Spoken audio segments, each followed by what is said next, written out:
Welcome to chapter 2 of the book of Romans.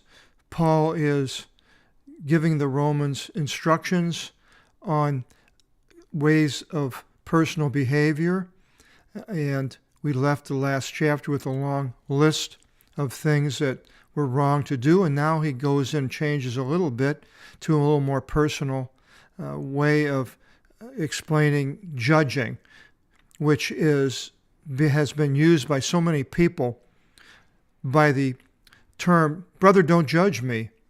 It says that in the Bible, don't judge me.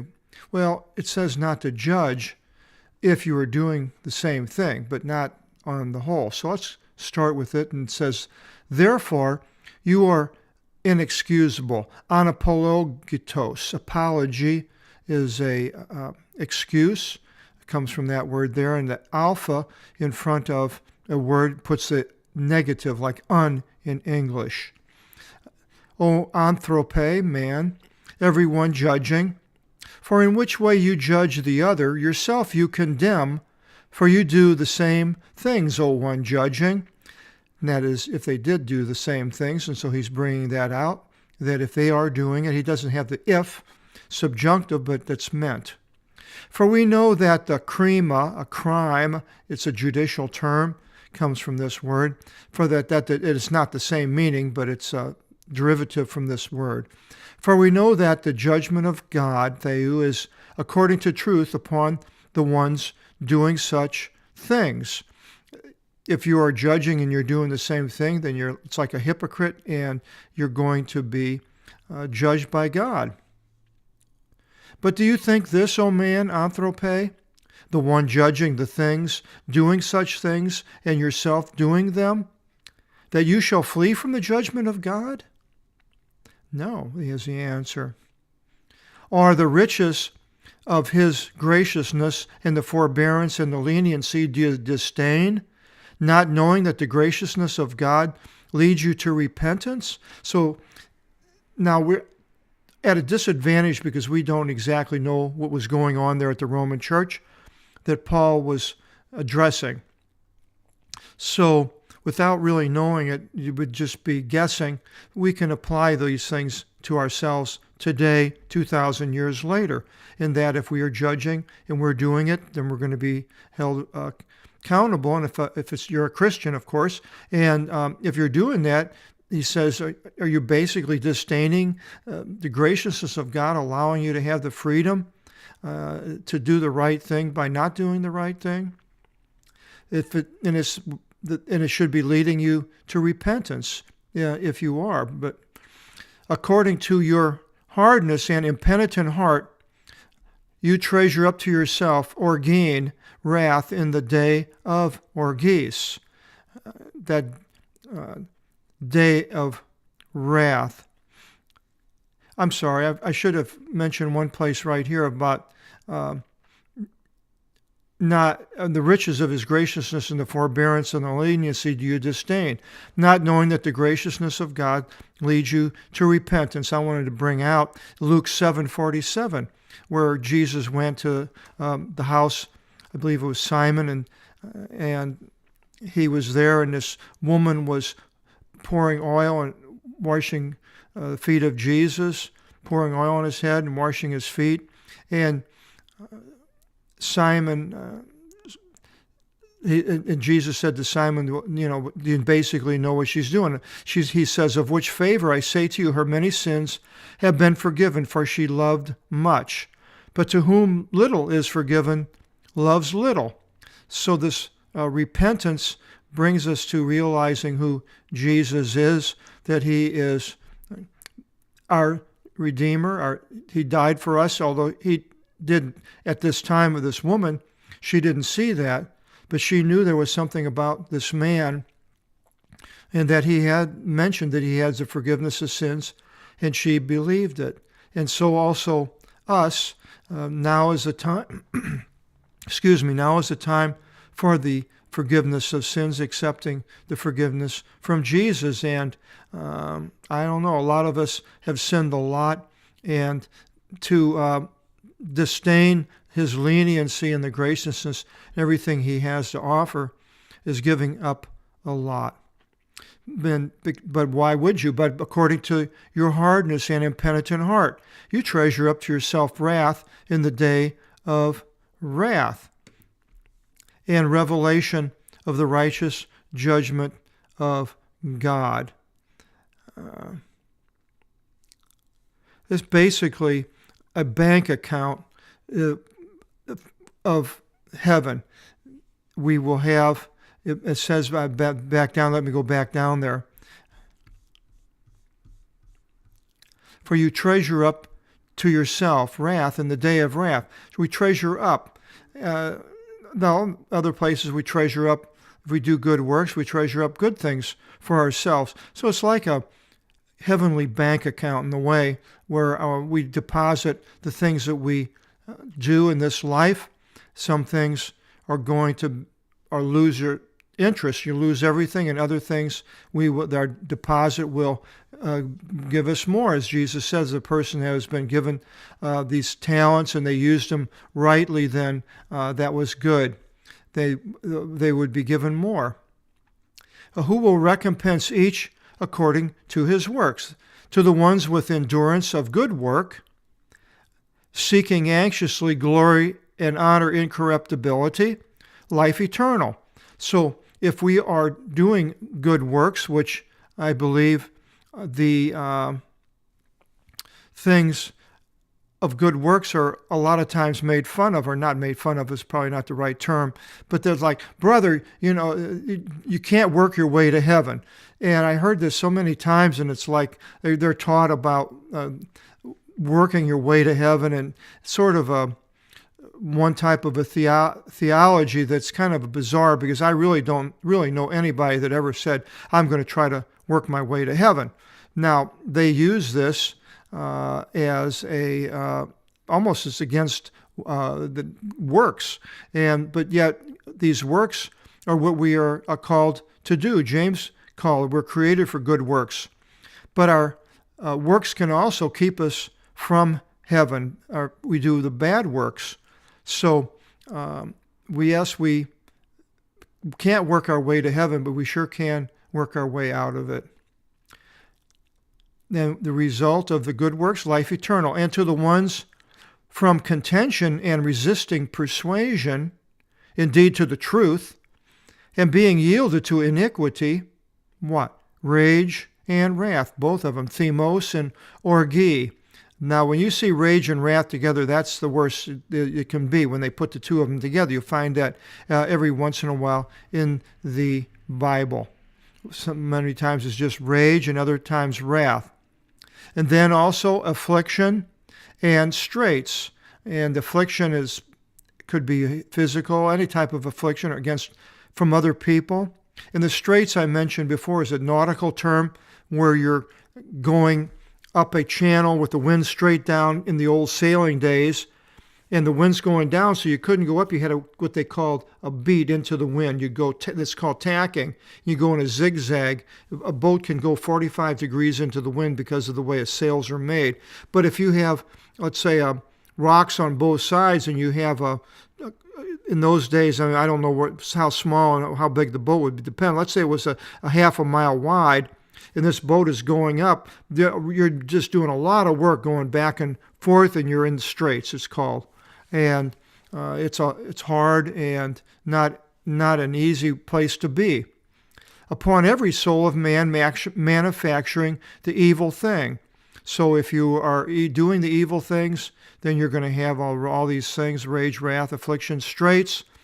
Both of the Jew first, that's interesting, and the Greek. The Jews have faced persecution for a couple of thousand years. They even before that, they suffered persecution even with going into Babylon. And since then, they have faced persecution. But the Greek, Ellinos, and basically Gentile in the King James could be the nations, the people of the nations. I don't think he was actually talking about Greeks in particular. I think it's a figure for nations or Gentiles. But glory and honor and peace to all working the good, both to the Jew first and the Greek. That's an interesting promise. So if you are doing these things, Now, does it mean that the Jew first is getting the good things, and the bad things, they get them first? Or is it kind of like what Paul is putting these is as the first, what would be the right word, the target of these actions, of the good actions and the bad actions, that the Jew is meant for these close relationships to God and to do good and evil. It's always been that way for the Jews since they became Jews back in the time of Abraham, right after Abraham. They know what's right and they know what's wrong. They always have, although they haven't done it no more than the nations, the Greeks, the Christians, the Gentiles. A lot of them have done terrible things. Now look at the country of Germany, Second World War. It was a Christian country. I grew up when I was a young man at the Lutheran church. I'm no longer a denominationalist, but then they taught the things of Martin Luther, and it was in the country of Germany mainly, and yet here all these things by Hitler took place in this Christian country. So it goes on both sides. And then he continues, and he goes into the law. For as many as lawlessly sin, lawlessly also they shall perish. So there must have been Jews in this Roman church, because he brings in the law. The law is of Moses, and if they didn't have this law, if the Gentiles or the nations, they were lawless. For as many as lawlessly sinned, lawlessly also they shall perish. And maybe even today there's people that haven't heard. And as many as in law, the Jew, sinned by law, they shall be judged. Because the law is a code that if somebody does something wrong, then you suffer the consequences, whatever the penalty would be. Then he continues, 1, for the listeners of the law are not just ones with God, but the doers of the law shall be justified. So today, if you're wanting to put yourself back under the law, just to know what the law is and what you should or you shouldn't do, is not going to justify you anymore. If you know you're only supposed to be going 30 miles an hour and you're in a 30-mile-an-hour zone, but you're doing 50, well, you know you're breaking the law, and you're going to suffer the penalty if you're caught by going to jail, paying the fine. For whenever nations, ethnic is a derivative, not having law, the law of Moses, by nature, physi, more or less, that's us, of the Gentile. At least I am. I'm not a Jew. Should do the things of the law, these, not having 3 law, are to themselves law. So if you don't have this Mosaic law and you're of the nations, but you're doing the things that are right, God, and you're living a righteous life, God sees that, and who demonstrate the work of the law written in their hearts. So apparently people that haven't heard of Jesus and haven't heard of the laws and the Jews, there is something written in their heart. They know what's right and what's wrong. And if they're doing the right thing, then they are actually, what he'll say here is same as being in a Jew, being under being righteous. Of their conscience bearing witness, and between one another with devices charging, are also making a defense. And now up here it went into as many as in law sinned by law they shall be judged. And then he went into this parenthetical phrase, and it continues, in a day when God judges the hidden things of men. According to my good news, he says, that's a parenthetical statement there, according to what the good news that I'm teaching, through Jesus Christ, God's going to judge the hidden things. Now he goes more in towards the things of the Jews. He goes into circumcision.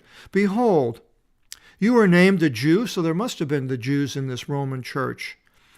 You're a Jew and rest upon the law, and you boast in God, and you know the will, and you distinguish the differences, being instructed from out of the law, the Torah.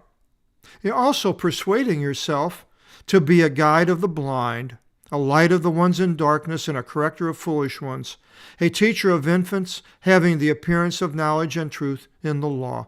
So the Jew that is considered a Jew, and he knows he's a Jew, he knows all the things what he shouldn't do because he's been instructed. I look at the instructions that the Jews have for their children, the ones that are going by the law, the Hasidic people and so forth, and wow, they really know, and they study it from a young age. They're questioned, they're just constantly given this, and they're prepared to tell other people what the law is, and they are to be a light in the darkness, and correctors of foolish ones, teachers of little kids, having appearance of knowledge and truth in the law, which they have.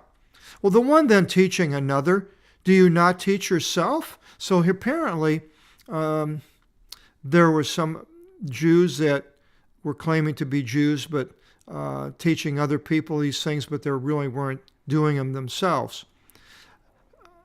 The one proclaiming not to steal, do you steal? And the one saying, do not commit adultery, do you commit adultery? And the one abhorring the idols, do you commit sacrilege? So he's bringing it back to them. If this goes back to the beginning, if they're judging and you're doing the same thing, and the Jew, if he's doing these things and he knows them what he should be doing, but he's not doing them, then, whoa, he continues and he says that one who boasts in the law, through the violation of the law, do you dishonor God by not doing these things? For the name of God is blasphemed through you among the nations. Isaiah 52:5, on account of you, my name always is being blasphemed among the nations. And then Ezekiel 35:22, not to you do I act, O house of Israel, but because of my holy name, which you profaned among the nations, which you profaned in the midst of them. So the condemnation is they're always doing it. Are they still doing it today? Does it still occur? I believe it does, because if you go to Ezekiel 35:22, he says eventually he takes them from out of all the nations and brings them back to Israel and makes a new nation and gives them a new heart. And so far in the future that is going to happen. But so far they have come back to Israel, but I don't see Israel as being any great teacher of what's right or wrong. They have homosexual parade in Tel Aviv, which is one of the largest in the world. Thousands or maybe millions of gay people go there to celebrate. And they certainly are not Christians. They still reject Jesus. And so do they dishonor God, even though they should know all these things? And as it has been written, for indeed circumcision derives benefit if you should practice the law. So if he's talking basically to these Jews in Rome that are circumcised. Well, there's a benefit to it if you're doing the law, then you're doing everything the way you should be doing it. But if you should be a violator of the nomu, the law, well, your circumcision becomes uncircumcision, which is a figure of speech. Your uncircumcision becomes a state of being uncircumcised. If then the uncircumcised, the people that don't know anything about Jews and don't know the Bible or anything, keep the ordinances of the law, shall not his uncircumcision be considered for circumcision? So it's interesting as if you had a whole group of people that were in the United States and nobody kept any of the laws in the United States, everybody's driving around however they wanted, not stopping any stop signs, not stopping at any lights, and doing all kinds of things, making U-turns in the middle of where they're not supposed to, doing all kinds of things like this, then basically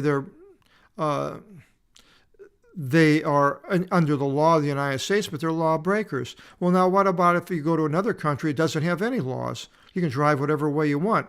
But all of a sudden, you see everybody going down the street at the 30-mile-an-hour limit, stopping at the stop sign, not making U-turns, and just doing everything right. Even though they don't have the law, well, you look at that and you go, wow. I mean, they're more law-abiding than the people in the United States, the ones I just mentioned, making a figure there. And the one from nature, uncircumcised, shall judge the one from nature, uncircumcised, 5, and fulfilling, 6, the law, shall judge you, the one with contract and circumcision, but a violator of the law. I believe that's us, the people of the nations. We have been grafted in, and we try to do the things, not that everybody does, of course, but I believe that it says, I wish I would have written it down, we're going to judge the nations. Is that in Hebrews where it talks about judging the nations? Do you not know? I can't remember where it's at, but it mentions that we will be judging the Jews. And we're not, and they're the contract of the law. For not the one in open is a Jew, nor the thing in the open in flesh circumcision. So here he's really making a difference, that even though these people he's writing to consider themselves to be, if they're not doing the things correctly, and then they're not really a Jew, even though, of course, they are Jews, but he's using this as a figure of speech. They're not a Jew in the spiritual sense, but they may be in the physical sense. But if the spiritual is much more important than the physical. But the one in the hiding is a Jew, and circumcision is in the heart, in spirit, not by contract. Well, that's the hidden, the krypto. He's talking about the people of the nations. Nobody knew that they would have anything to do with the God of Israel. Who would ever think about it? Here, the small country in Israel, I don't know how many hundreds, a couple 100,000 people living there. They had their own little weird law. They looked at it, and why would they want anything to do with that? But yet, all of a sudden, something happened, and that was a man that was put to death by the Romans at the period, the power of the time, was heard to have risen from the dead. And thousands of people saw him after he rose from the dead. And all of a sudden, as people started hearing this story and they listened to the things that this man said, they started believing what was originally a process for a certain people, small amount of people called Jews. And that was hidden. But now, and they were circumcised, but now we don't have to be circumcised, but we need to be circumcised in the heart. Our heart shows our belief, not our flesh, and not by contract. We're not under the law. Never were. Of whom the high praise is not from men, but from God. That is, if we are doing the things, and we're not Jews, but we're doing the things of the Jews, then the high praise isn't from, we don't look at it from man, but we look at this praise from God. The next chapter, Paul will continue with this thought and the benefit of circumcision, and you'll wonder, well, what is circumcision? Does it mean anything to us and to the Jew? And we will continue that in chapter 3, and I hope you'll join us, and God bless.